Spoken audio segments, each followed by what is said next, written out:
Excellent. Well, thank you everybody so much for being here today. I deeply, deeply appreciate it, especially on a Monday night. And I know it's a busy part of the semester. It's a busy part of the year. We just had daylight savings change, which is making it really, really dark right now. So I know that's a little bit of a difference. And so I greatly appreciate everybody being here. If you have a chance in the chat, if you could please put your name and a little bit about yourself, where you're coming from, if you're a student, if you currently work with students, that will be helpful to us. Also, at any time, if you have questions, please feel free to put them in the chat. Also, feel free to mute yourself if you would like to ask a question or raise your hand. Any of the features that you would like to use are comfortable with us. We're just looking forward to having an engaging workshop where hopefully what we share today will be of use to you. Excellent. I love seeing all these different things that are coming through. Outstanding. On this front here, on the front screen right now, I do want to mention on the left-hand side, the Teach for LA workshops just started today. So we literally have 20 days of, or maybe not 20 days, 15 days of free workshops with all sorts of different topics. And so if that interests you, please check out the teachla.org website where you can register there for a huge amount of other workshops that are coming up this month. We also have a fantastic keynote speaker who on the very last slide, I'm going to share his contact information and his information for his presentation. But if you can join us this Friday, there's going to be an impactful speaker that we have coming. For this workshop, my name is Renee Marshall, and I'm going to be focusing on strategies for success with distance learning. And I'm coming from a really different perspective on this. I am somebody who, I was in charge of teacher preparation at a community college for well over a decade. And teacher preparation has been my heart of my career. And it's really, for those of you who know me, they really know it's part of like my soul and who I am. And so part of this presentation is absolutely about teachers and what that looks like, distance learning. But, you know, tips you can give families you're working with, kids you're working with, things like that. But also this workshop is meant to be practical for us. So I'm assuming that all of us are in a distance learning some format of some sort, whether that's a remote work situation or a remote schooling situation. In addition to that, many of us are working with our own children or children in our family or children in our neighborhood, trying to help them in this remote world that we're in right now. So it's a workshop that's really meant for a lot of different people, and I hope that it's useful. That's always my goal. The workshop is about an hour long. I will stay on after for any questions people have. And so if you've got a burning question, please know that I absolutely want to be a resource to you. I want to be of help to you. And if we, for some reason, run out of time tonight, I will absolutely share my email with everyone. And I encourage you to get in touch with me. I see in the chat that somebody has asked about certificates. Absolutely, we have certificates for you. So what will happen is when the workshop is done, I'm going to pull my analytics from Zoom, because I want to make sure if I say you attended an hour workshop that you weren't just here for 5 minutes, but that you were here for the hour. You know, that's really important ethically to do that. And so we have the frame of the certificate created. You will email me and let me know, Renee, I attended strategies for success with distance learning. And within probably 24, 48 hours at the most, I will send you back a certificate. It honestly depends how many people request them. If I have, like right now, we have 44 people. If I have all 40 of you request, it might take me not 40 hours, but it might take me 2 days instead of 1. But I will make sure that anybody who needs a certificate will absolutely get one.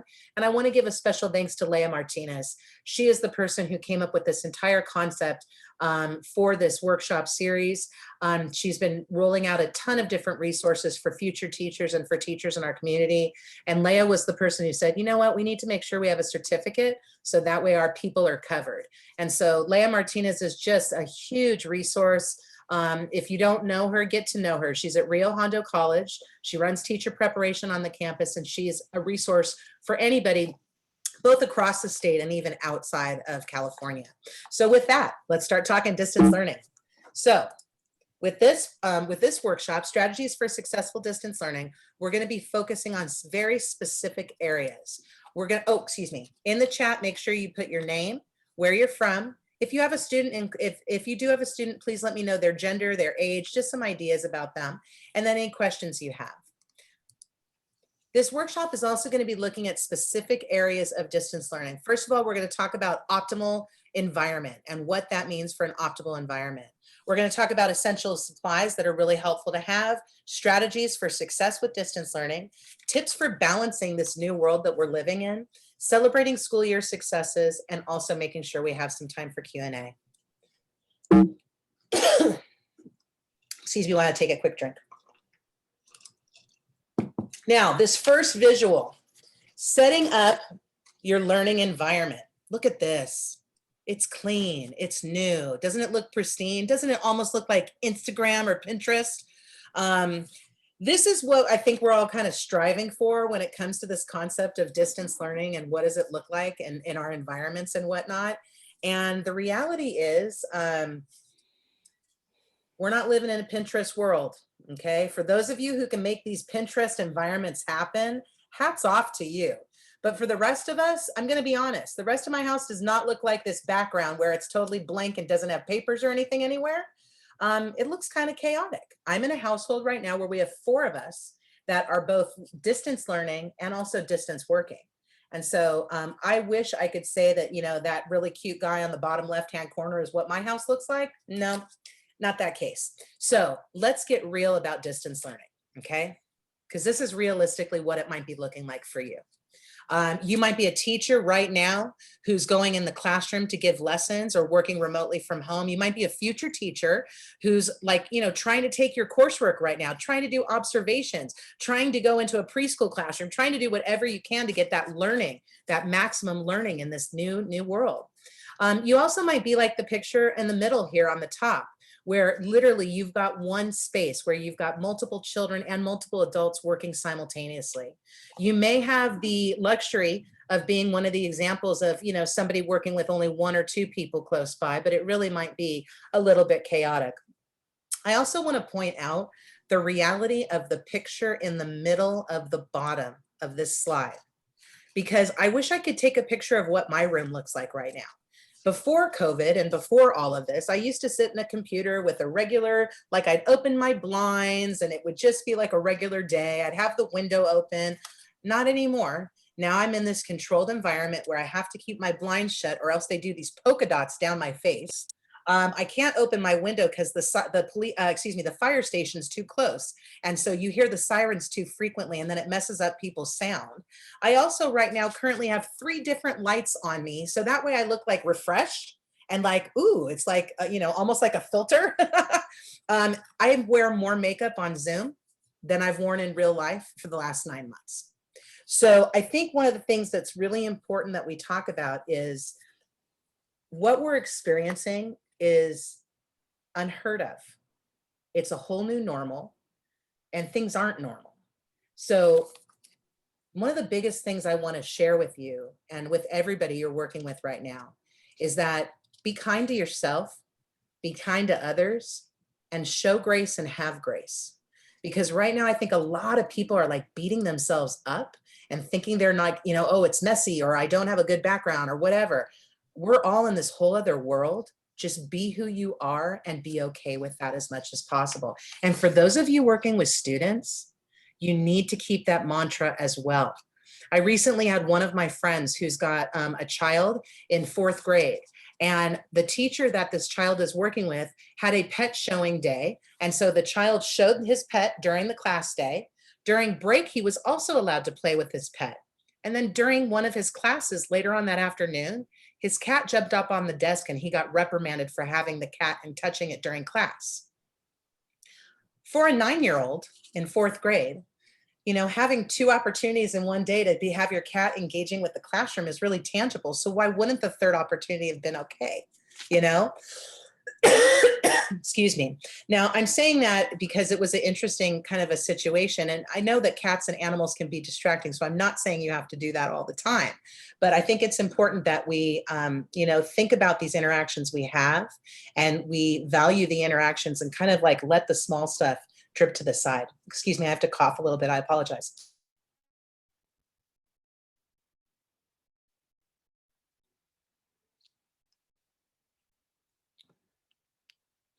Thank you for your patience while I was coughing there. Sorry about that. couple things about setting up a distance learning environment. First of all, you got to have a quiet space as much as possible, free from distractions. How many of you are struggling with this? Because I am. Is there anybody else who's struggling with this right now?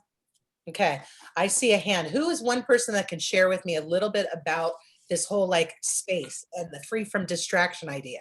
How do we make that happen? Do we have one person who would share? Mine's not necessarily distraction from noise. I'm in the corner of my room with so much stuff around me that it just makes me literally insane some days. Just looking like there's a desk next to me, there's a bed over here, there's my dresser over here. It's like I want flowers and I don't know, just to look different than what it does. You're, That's where I struggle. am I in an episode of Hoarders? Like, you know what I mean? Like, oh my gosh, there's so much stuff around me. And it's tricky because I would like to think that we all have space. And the reality is for us and for our students, space is often a huge concern. So if you're working with somebody and they've got a sheet behind them, or if they've got a bookshelf that's filled, or whatever that environment is, like I said before, have grace and be kind. But let's talk about creating a workspace, because the reality is we're going to be in this environment for a while now. So you've got to be able to have a workspace that's going to work for you.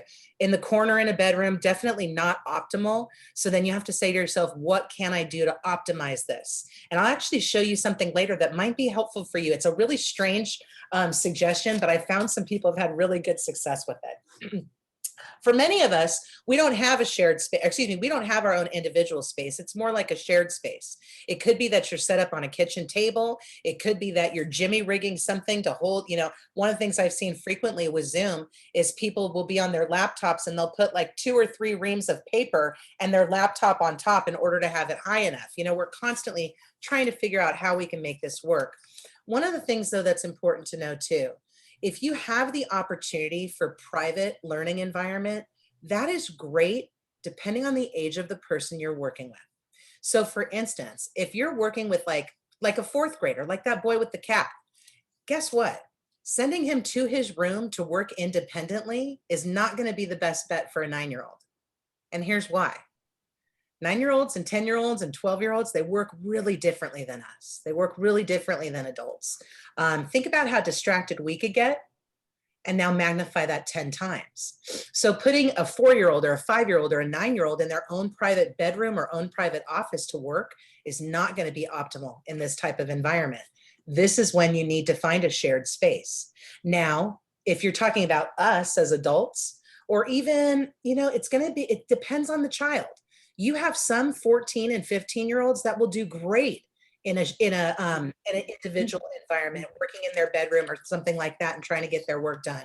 Then you have other people at that age who will fail if they are put in a space where they don't have anybody giving any accountability. And so you would think they have accountability to their screen and their teachers and the people they're engaging with.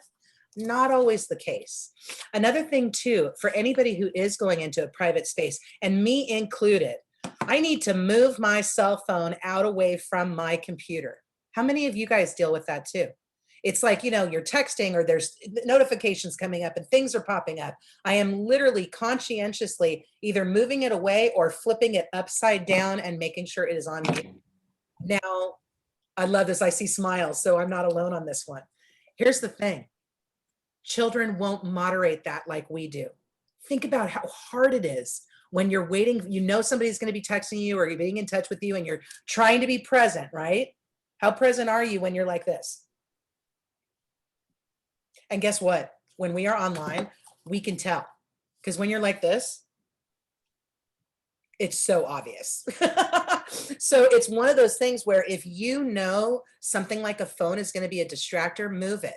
Think about kids too. What's going to distract them? A TV, a radio, a PlayStation, any sort of computer, any sort of like gaming device. You can't have that in the space where that person's trying to learn or trying to work.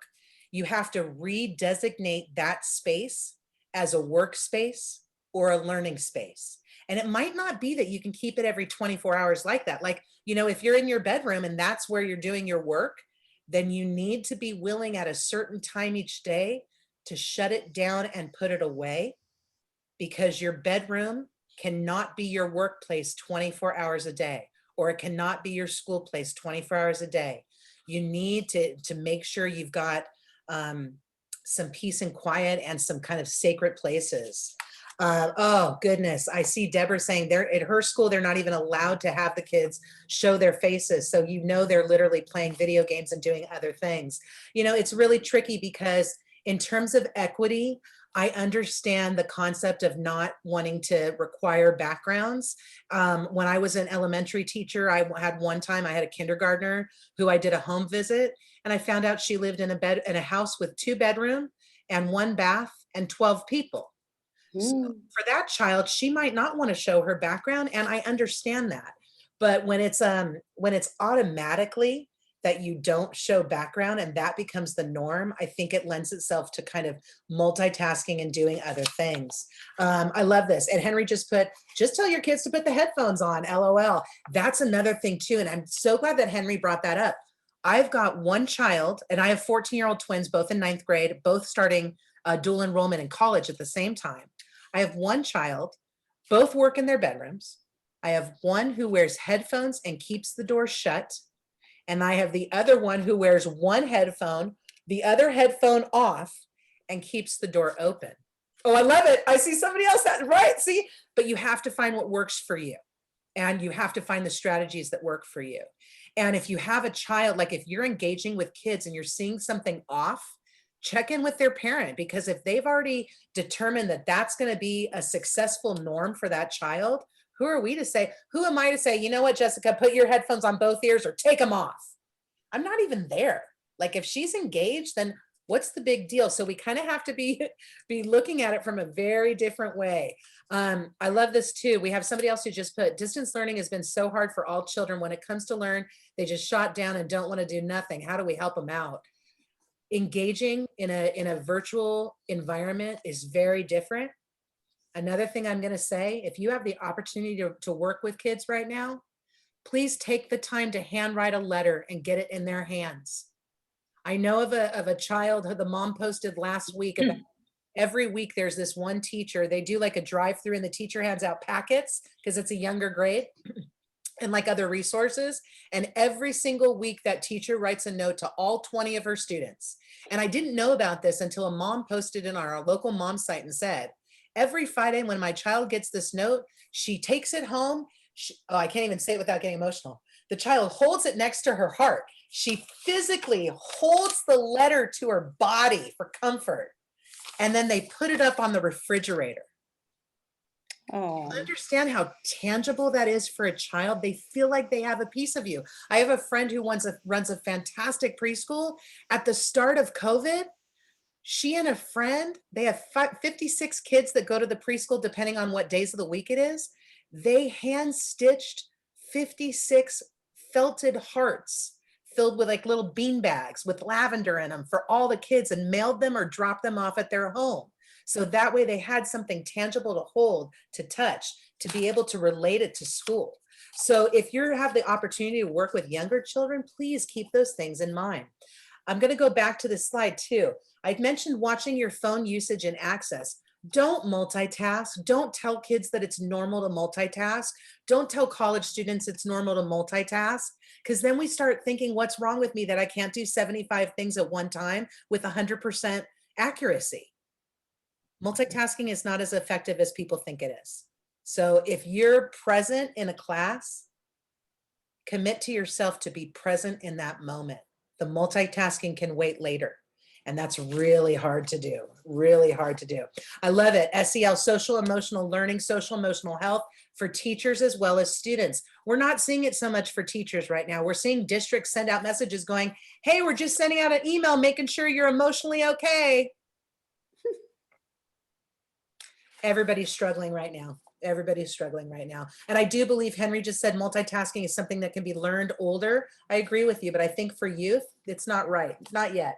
Another thing for our supplies, you want to have them easily accessible. I ran into this myself today. I was in a meeting, I was taking notes, and I ran out of note-taking paper. So in the meeting then I'm like this, like, hey, maybe they won't notice that I'm leaning to the side, totally awkward. And it wasn't effective. I had my supplies too far away. Think about the top 5 things you need, and they should be within your hand reach. You don't want the top 10, you don't want the top 20, because then it turns into a hoarder situation, or it turns into a distracting situation. I don't know about you. I like fun pens. Fun pens can be a problem. If you have them, like you will them and you do all sorts of stuff. So you want to make sure you keep supplies that are like your tools. You don't want your supplies to be distractions. A couple bonuses that I think are really good. If you have the opportunity to have a plant, somebody mentioned flowers. I'm going to be really honest with you. That was one thing I promised to myself at the beginning of COVID. I have kept fresh flowers in my house the entire, 9 months, because whenever I'm having a day and I see something fresh and growing and beautiful, I can breathe, and I feel like it's almost like a vacation for me. So find what your vacation is. Maybe it's sitting outside and having a mint. Maybe it's having flowers in your house or buying a plant. My best friend and I, we've officially become succulent obsessed during this time as well. And so we've started growing succulents. So this is the time to do something alive and keep something alive near you. In addition, anytime you can have window air and any natural light, anything like that, ability to stand, ability to move around, those are the kinds that, kind of things we need to look at. Oh, I love this. Deborah just mentioned, my students love the pictures in my home, but they love more when I'm working from school and see stuffed animals on their desks. How fantastic that you're representing them. They'll really appreciate that. A couple other points for creating a learning environment at home. You want to make things accessible. You want to keep them nearby. You want to not have a ton of clutter. You want to make sure that your environment is a personal environment. And that's kind of tricky, but especially for anybody working with kids and teenagers, if they're struggling with their online learning, look at the environment that they're working in and think, what can we do to make it better? If you've got a kid, or if you're a person who loves the DIY, like the do-it-yourself kind of movement, like grab some toilet paper rolls, hold on to them for a little bit, tape them together, have that person decorate them and turn them into a pencil holder, come up with ways to engage with the environment, create things for the environment, personalize the environment, because that's going to make that child feel better, but it will make them also more effective. And it's not just children, it's us as well. Personalize your environment. And if something's going to make you more comfortable, invest in it. For me, I invested in a new little fan. It's really nice because this room I'm in, is, for some reason, stays so much warmer than the other rooms in my home. And so having this nice little fan here makes a huge difference.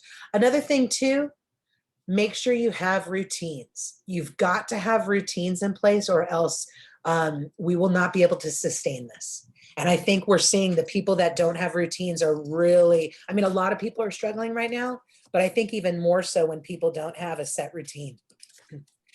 Another thing too, you have to be looking at learning gaps. So if you yourself figure that you're like, there's a gap or there's an inconsistency with your learning, or you're working with a child and you see a gap or an inconsistency for your learning, you really have to pay attention to that.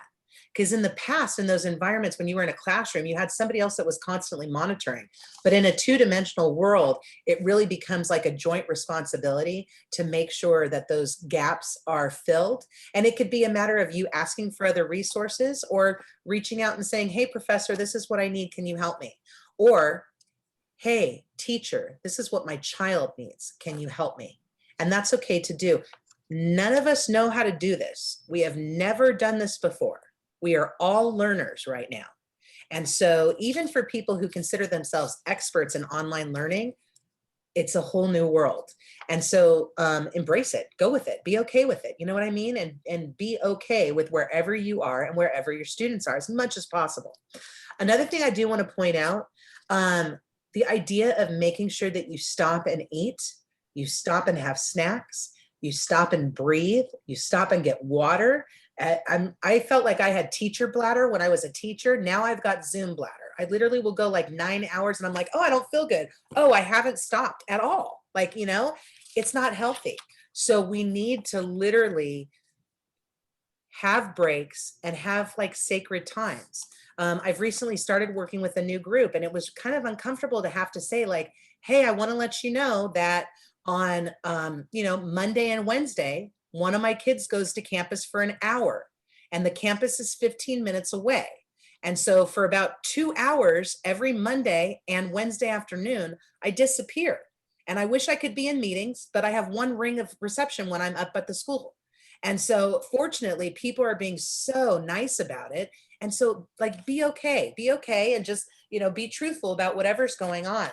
I love the idea too, in the chat box here, this idea of brain breaks with students. We need brain breaks for ourselves. We need brain breaks for kids, for everybody. None of us should be sitting in front of a computer for honestly probably much longer than an hour without a break. And a break can be as simple as I'm gonna open my window and look at the horizon for 15 seconds, because when you look at something like a horizon or the sky, it grounds you.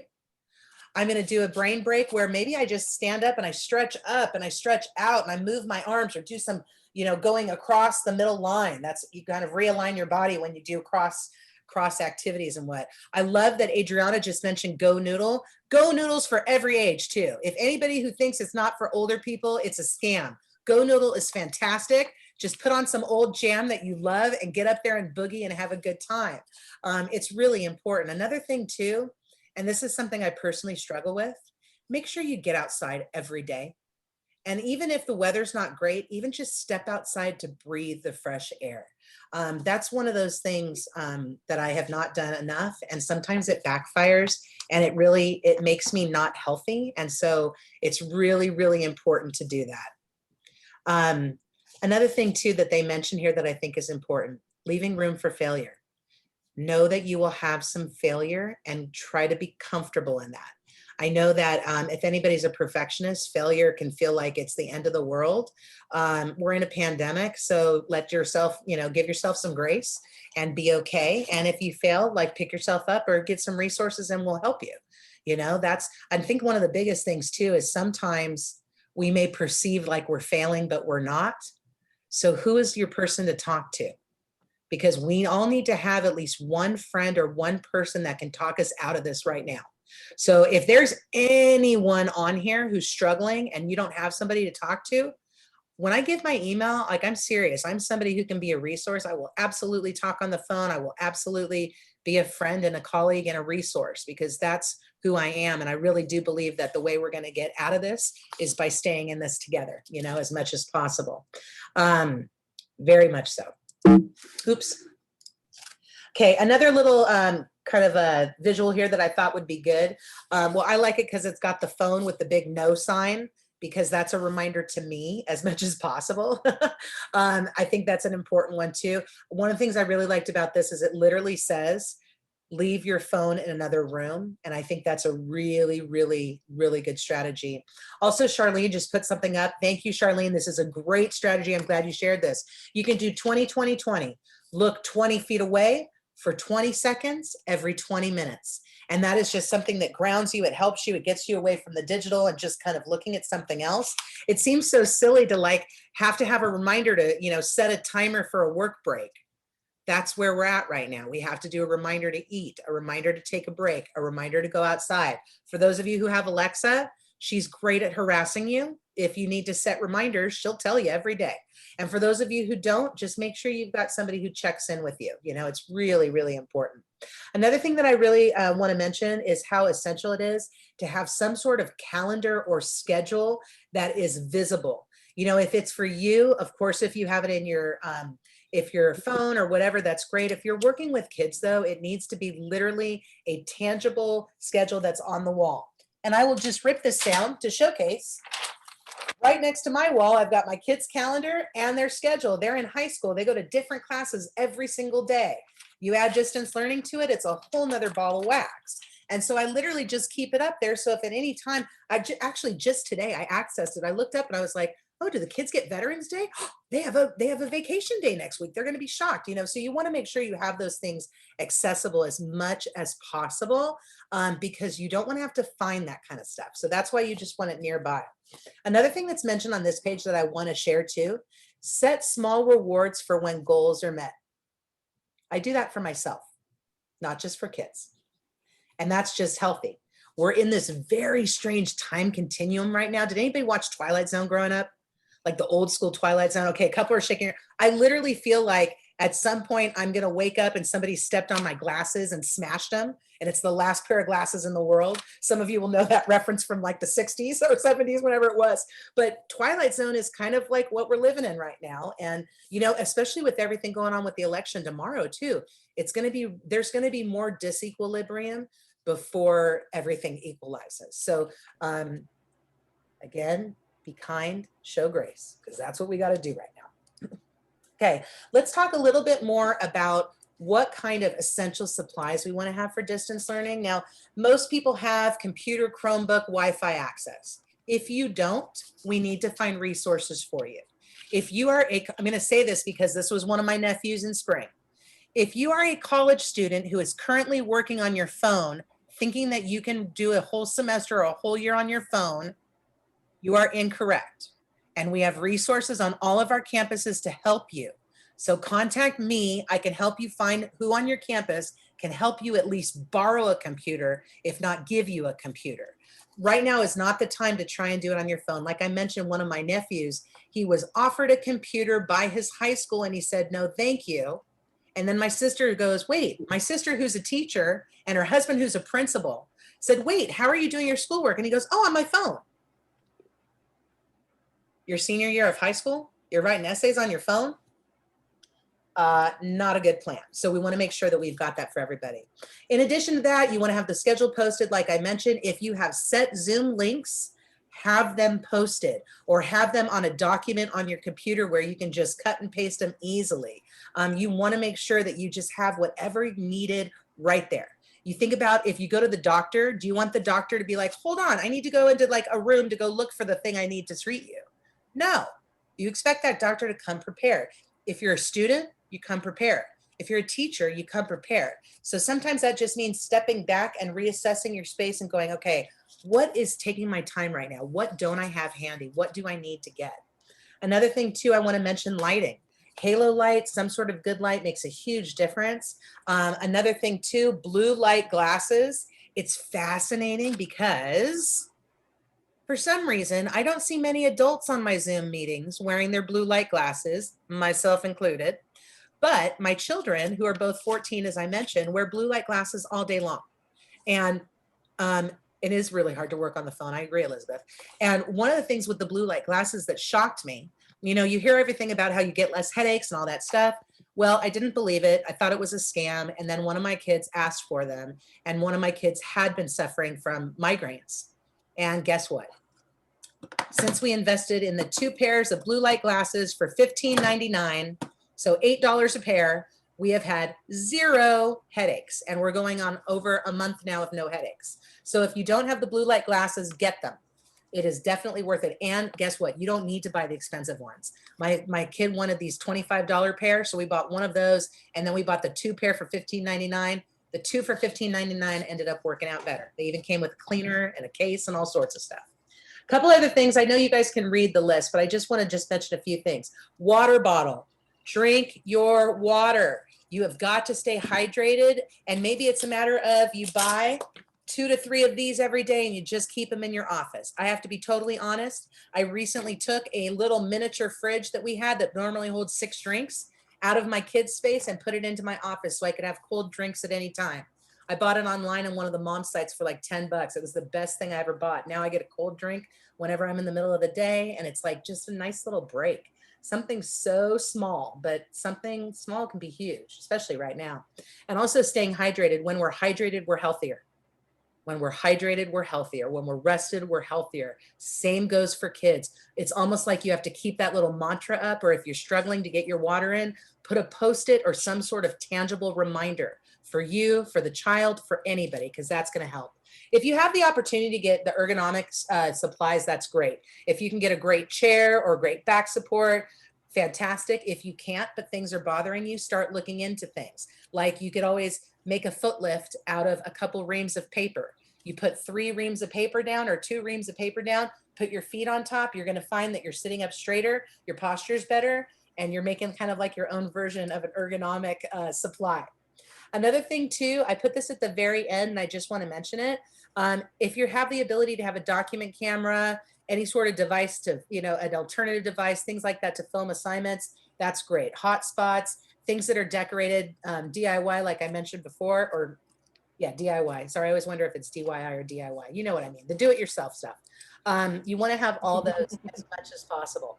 Now, I do mention here a storage cart and shelving, and I've got a little visual to show you later on related to that. So just kind of hold that in your mind. Oh, bingo, here it is. Okay, so this is a great solution. I moved stuff around in here just last night. So, and I'm working on the slides as you're seeing them. So I don't have like a separate set here. So anyways, my friend was running into a situation where she has 3 kids, 2 adults, and they're trying to figure out how to have enough space. She didn't have 5 desks, and her husband are both teachers. So they get the priority on the desks, right? So she was trying to figure out what to do with her kids. And it was during the time where there was the desk shortage. I'm sure some of you lived through the IKEA desk shortage of, I don't know, maybe it was August, September, October. So she ordered some of these carts. They're like $30. She gets them on Amazon. She got one for each kid. And so suddenly they had 2 shelves for all their supplies, including all their school books.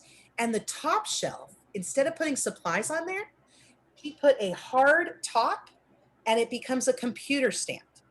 So it's literally a movable computer stand that you can, with all your supplies, for $30. So a little bit different, not traditional by any means, but for anybody who's working in like a smaller space or like corner of a bedroom, corner of a room, or say that you don't have an actual designated space and you have to move around daily depending on what's available, then this cart might be a good option for you. Oops. Sorry, I hit the wrong thing there. Let's talk about some strategies for distance learning also, because these are some of the pieces that are so important that we need to know. Engagement for us, engagement for students. You know, somebody mentioned in the chat about how the students aren't required to have their pictures on. I'm going to challenge you. If you're a student, if you're a teacher, I know you're required to do it. If you're a student, I'm going to challenge you this week to put your picture on every day and just see if it changes your engagement. That's all. Just see. Because if it's making a difference for you, then it's making a difference for students as well. And I would honestly have a very serious conversation about the importance of opening up your camera when you're comfortable and seeing if you can encourage people to do that more. Because we're more connected when we can see each other. It's kind of like when we can physically touch each other. That connectivity is substantial. So we need to have engagement in any way possible. Another thing about engagement that we really want to mention also, engagement is not just about work and it's not about school. That's a part of it, but you want to make sure that every single day or every other day or whatever schedule you determine is the healthiest for you is you calling and touching base with people.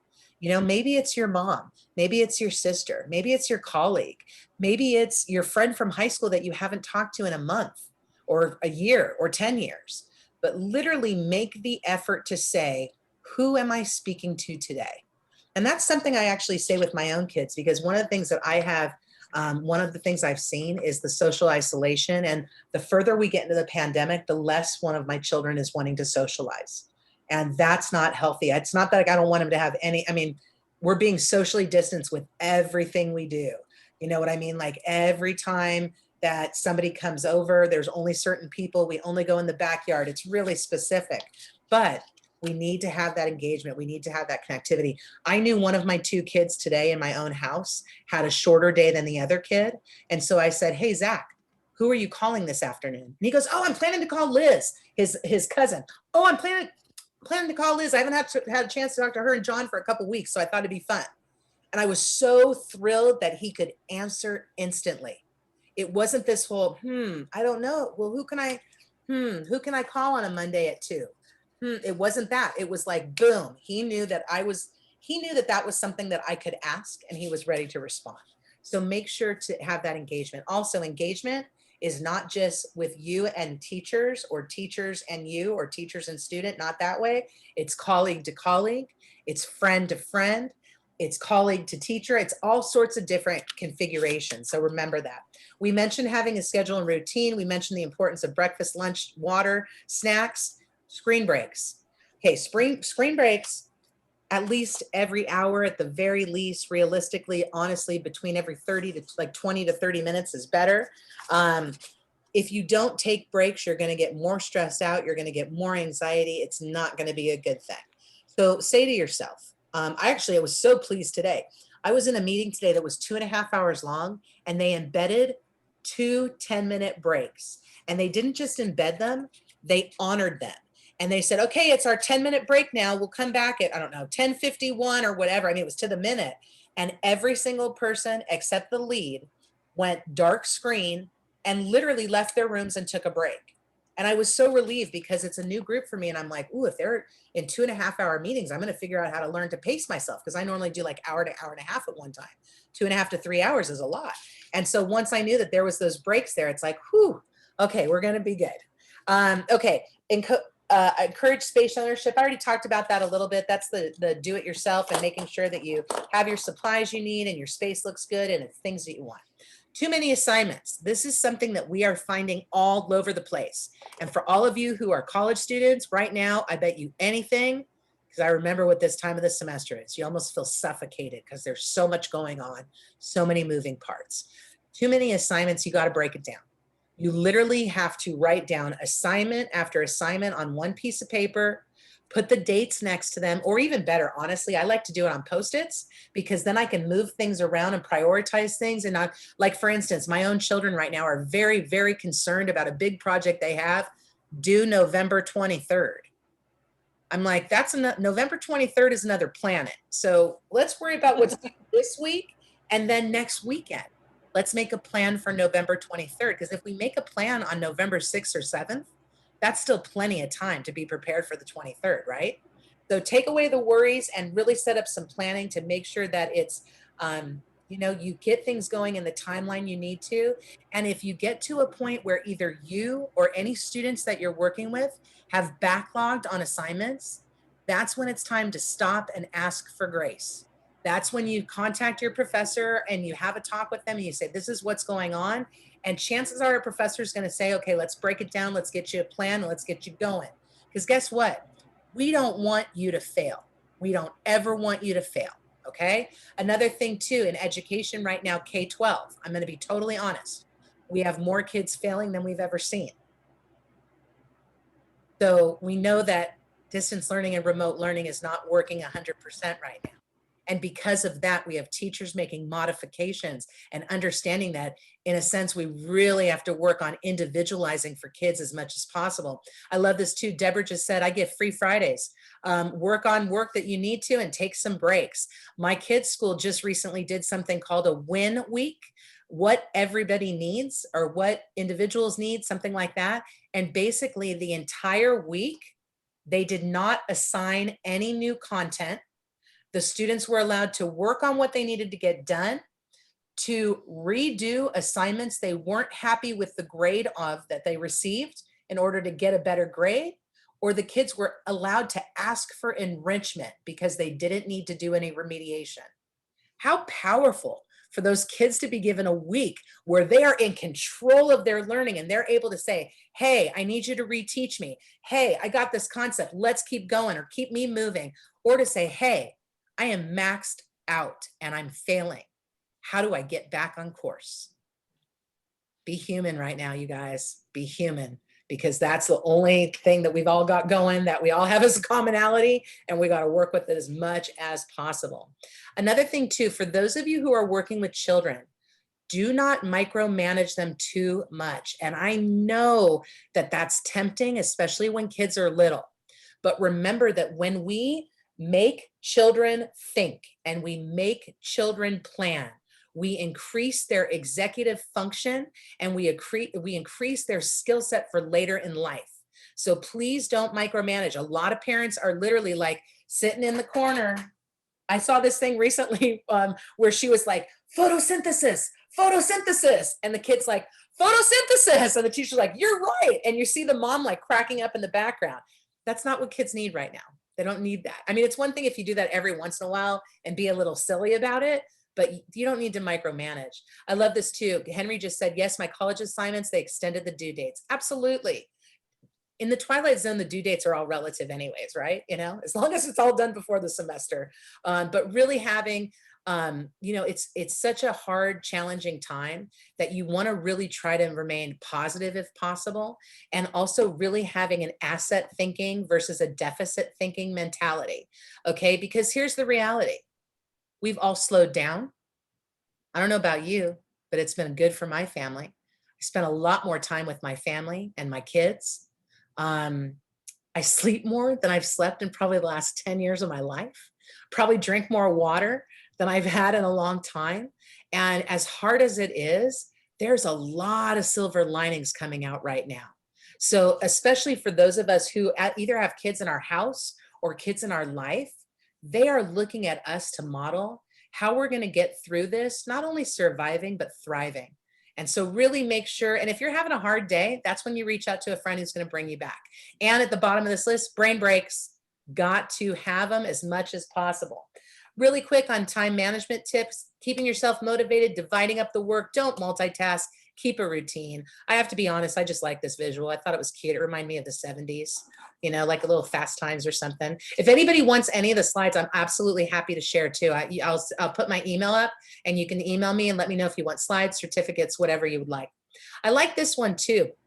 This is a little bit more geared towards children, but I like this idea of being steady, being reliable, being resilient. Those are the things I think of first. And I think about being active, absolutely, and then being playful. I think that's really good reminder right now. I think we need to keep some humor, you know, as much as possible. This is another one of those tech tips, and I'm not going to share a ton about this, but I am going to share two things here. First of all, charging station. Create a neutral charging station. This is for all of us. This is not just for the children. This is for all of us. Get our devices away from where we're sleeping. Get our devices and our laptops out of our bedrooms. Move them, even if it's a little shelf on somewhere to the side. You need to make sure that you really start having some sacred places, and that charging station, being able to shut it down and tangibly put it away and plug it in, very, very healthy. Do it with your phone. Do it with your set. I mean, anything you can, do it like that as much as possible. The other thing too, device-free dinners. And I know that things are a little bit different. I feel like I keep saying that, but you might not be all having dinners together or whatnot.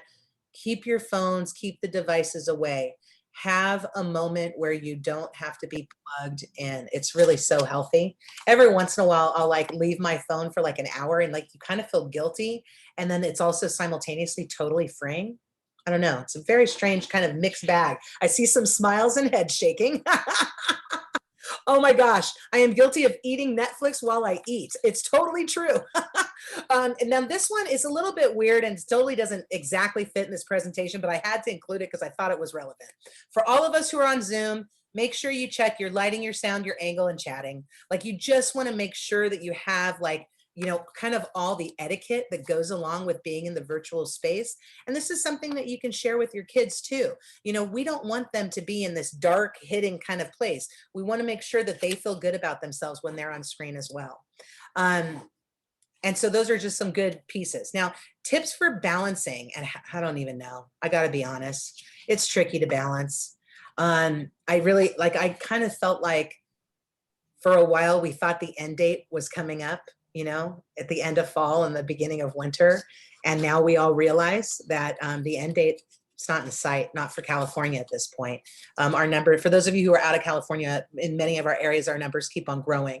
And so we do need to be reminded that distance education is not our permanent model of education.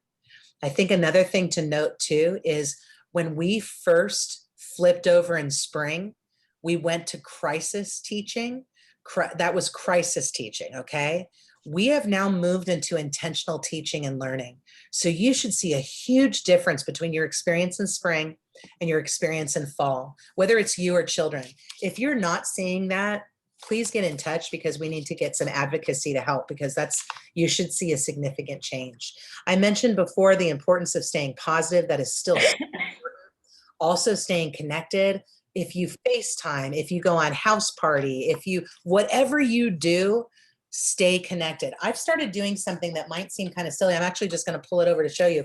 My mom is 86 years old. And my mom, she lives in a house across town from me. I've tried to get her to move in with me for years, and she doesn't want to. She's stubborn. which it makes sense where I got my stubbornness. So, but she also has only left her house since March for 2 days. And it was when there was a fire near her house and she had to be evacuated. Other than that, she stepped outside, and I'm not exaggerating at all. She has been outside 4 days, where she stepped outside and we brought a table and she sat outside in the front of her place for a little bit. And besides that, she's been in her home since March. And so we visit her and we do everything we can, but I also live 30 minutes away. And so what I've started to do is I print pictures from my home computer of everyday stuff. Here's my dog sleeping. Here's a picture of my new succulents. Hey mom, I made this really funny shirt for a friend. And I print these and I write her a letter and I send them in a letter. Right now I have 3 different letters that are going out this week with different pictures of carving pumpkins and Halloween and things like that. And it might not be plan A, but it's a way that I connect with her. And one of the things that's been beautiful is I've probably mailed it maybe about 15 letters with pictures during the pandemic.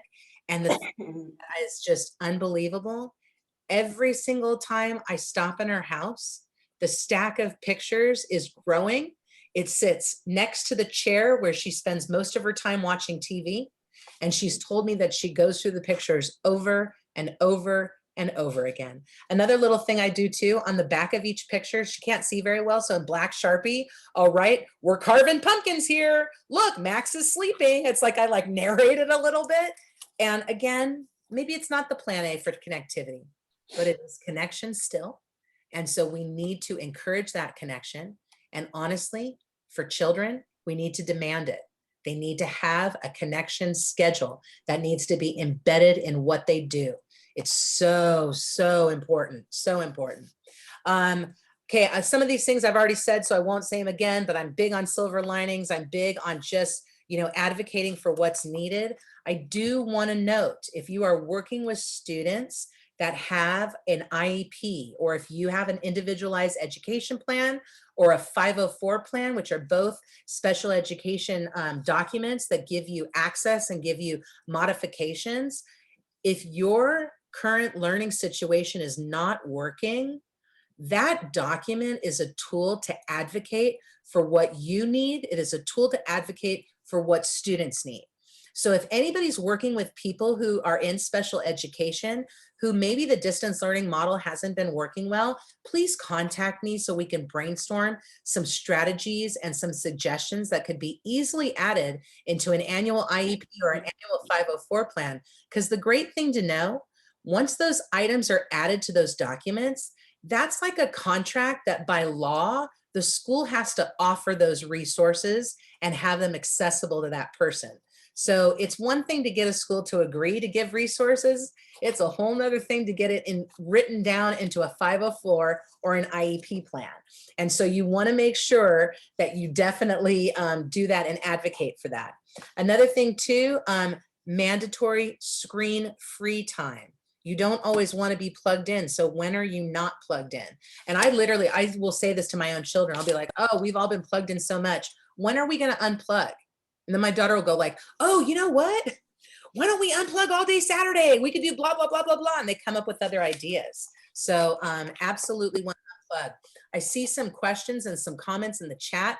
I love that people are sharing suggestions. Deborah just shared the concept of a good jar there. So make sure you check that out because it reminds us that good things are happening. And it's a tangible way. So I love that as a strategy. Also, Glenda just asked about a certificate. Glenda, absolutely. I will shoot my email in the chat box and just email me after the workshop and I will absolutely get one to you. It may take me about 24 to 48 hours, but I will get you a certificate for sure. Okay, I like this visual too. This is a good one because I'm always looking for low tech, no tech options, not just for the children, but for myself. And I will tell you, oh my goodness, I'm going to be so honest with you. I had 2 fantastic investments during COVID. One of them would cost me $120 and it was an Intex blow up pool, which that blow up pool, I cannot even tell you the thousands and thousands of dollars worth of value we've had during COVID because of that. The other thing, karaoke machine. spent like $70 on a karaoke machine that has 2 microphones. And just on Sunday, excuse me, not Sunday, Saturday for Halloween, my daughter had her 2 quarantine friends over. They were dressed up as Piglet, Winnie the Pooh, and Tigger. They were in matching costumes, the 3 of them. And it was one of the most beautiful sounds to my heart when the 3 of them were on the karaoke singing Don't Stop Believing by Journey at the top of their lungs in my backyard. And I'm pretty sure that every single one of my neighbors also felt some love in their heart to hear some teenagers singing on a karaoke machine on Halloween night. So things are really different in this world, but that's okay. We're going to be okay with it. Do things that you haven't done before. For those of you, if anybody's in Santa Clarita who's on here right now, our libraries are doing a fantastic grab and go program where every single week they have different activities where you literally drive up, you call the number, they bring stuff out to you and you take it home. And there's activities for teens, activities for children, activities for adults. There's all sorts of resources. I love this visual too, because it reminds us about things like playing hopscotch, listening, stopping and listing everything that you see, smell, hear, and touch. Do you know how good it is to do grounding exercises? Not just for you, but for any students that you're working with. All really, really great, solid suggestions. Now, this visual is for those of you working with younger children or who have younger children. These are called choice boards. And if you're working with younger children and maybe they get done with their distance learning and they're like, I don't know what to do. You can either print these from online or you can make them yourself. And it's like, well, here's 5 things or here's 6 things. Which one are you going to do today? Oh, great. You're going to go ahead and work on drawing your feet or drawing a kitchen utensil or a shape hunt or whatever the suggestion is. It's just some other ideas of things that you can do. Success and milestones. I want to talk for a few minutes about this. And I see we're coming up on 7, but it's really, really important to talk about this. We need to still have our traditions. We need to still have the things that are normal to us. I know that we've already had back to school night. We've already had opening day. But what else is normal? What else can we celebrate that's a big deal? If the kids are having if the kids normally do something on election day, then what are you doing tomorrow? If the kids normally do something for Veterans Day or Thanksgiving or a holiday, then what are you doing? Question yourself. And maybe you don't have kids. Maybe you're not working with kids right now. But what would you normally do if we were not in the middle of a pandemic? You might not be able to do your normal, but do something else to celebrate it. We've done a lot of different parades this year. We've done, just all sorts of different kind of unique ways. Just think about Halloween for anybody who gave out candy last weekend. That was a whole different situation in terms of what that looked like. And guess what? There were people who were doubters who thought it was going to be horrific. I can tell you that any kid that came to my house was totally stoked. I had a cute display. There was all sorts of choice. There was tons of different stuff out. They could pick what they wanted. I think that there's, like I said, some silver linings to some of this, as much as possible. Another thing too, we really want to document this school year. Have you taken any pictures? If you would have normally, you should have. Did you get any awards or any sort of celebration? I will tell you, my daughter received a costume award for Halloween on Wednesday last week. We went up to campus and she got to pick up a goodie bag from a teacher. Do you know what a big deal that was for a 9th grader? It might not seem like a big deal. It was a huge deal. Celebrate accomplishments. You finished your midterms? I hope you're partying or at least celebrating. You finished a huge paper or a huge project? That absolutely is reason to celebrate. Right now, we have to be reminded, to celebrate and have some fun. Now, this is one of the final visuals here that is really kind of meant for teachers, but I really think it's just totally relevant. I think we need to really emphasize social emotional learning right now. If people don't feel good, they're not going to learn. So if somebody is emotionally damaged or having a hard time struggling, don't think that you're going to be able to teach them. You need to be able to get to that core root first. What do they say? Maslow before Bloom. I love that because it's the truth. If you don't have the Abraham Maslow and the hierarchy of needs, and if your safety needs aren't taken care of, how can we be worried about your academic content and your language and your words that you're using, Another thing too, not one size fits all. So if something is working for you and it's not working for a friend, or if vice versa, if something is working for your friend and you're really struggling, don't think it's about you or what are you doing wrong. Just say, you know what? We are in a crazy situation right now. So it looks like I need to do something different. And maybe it's about talking to somebody else who can talk to you about modifications or about other opportunities as much as possible. Another thing too that's mentioned on here that I think is really good is this concept here of the individual conversation. And this is something that Yadira, who's a faculty member at Rio Hondo and El Camino College, Professor Ariano is one of the best people for this, because there's been many times where Bobby and I have had a meeting with her and she'll go, oh, I was just on the call with one of my students.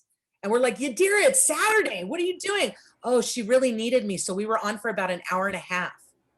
She's on the call now. She finally got on. Excellent. She was probably on with the student knowing Yadira, you know, and I know those individual conversations take time, whether it's you with students, you reaching out to faculty, or even you reaching out to family and friends. Consider that time an investment in your mental well-being. You wouldn't like not go to the doctor if your arm was broken, right? So just assume that we all got something broken right now. We all got to work on it and be okay with it. So now how are we doing? We're right at 7:02. So not too bad, not too bad. But let's go ahead and open it up. What questions do people have? If there are any questions, no pressure if there's not, but let's go ahead and see if there's any questions right now.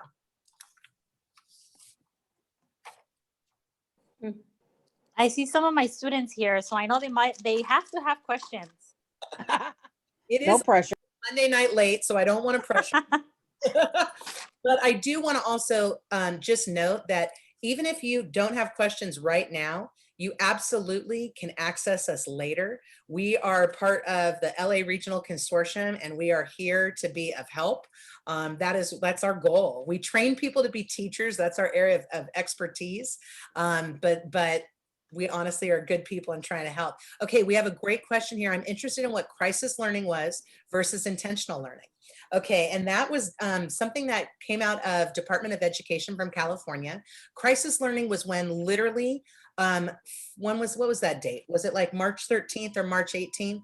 I know we were up in Sacramento. Me, Bobby, and Yadira were up in Sacramento, and we were supposed to come home on Friday night, and instead I frantically came home on Thursday night at 12:30 and midnight in order to go grocery shopping before everything. You know, it's just crazy. And so crisis learning is when we literally pivoted to online learning within 3 days as an education system. And so that was people learning the devices and the platforms and all of it as it was happening. That was literally building the plane as it's flying. Okay. Now, intentional learning is fall.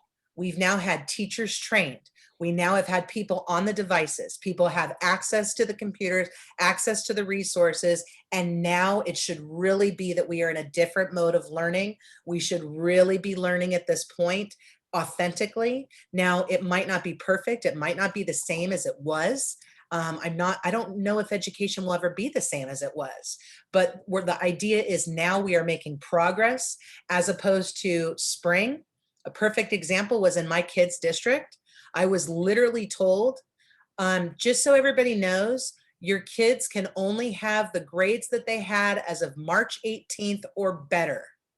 And so I had a situation where one of my kids was struggling with an assignment, and I looked at my daughter and I'm like, on March 18th, you had an A+ in this class. You don't even have to turn it in at this point.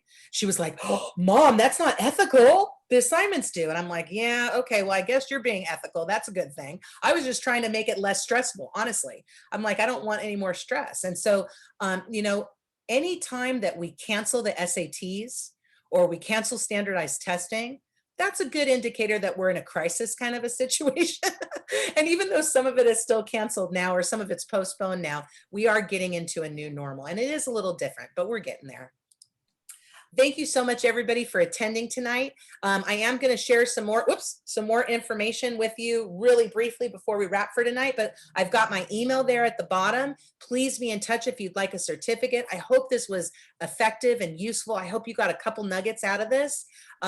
Hopefully it was a good one. I appreciate everybody showing up tonight. And then I also wanted to share a few things with you.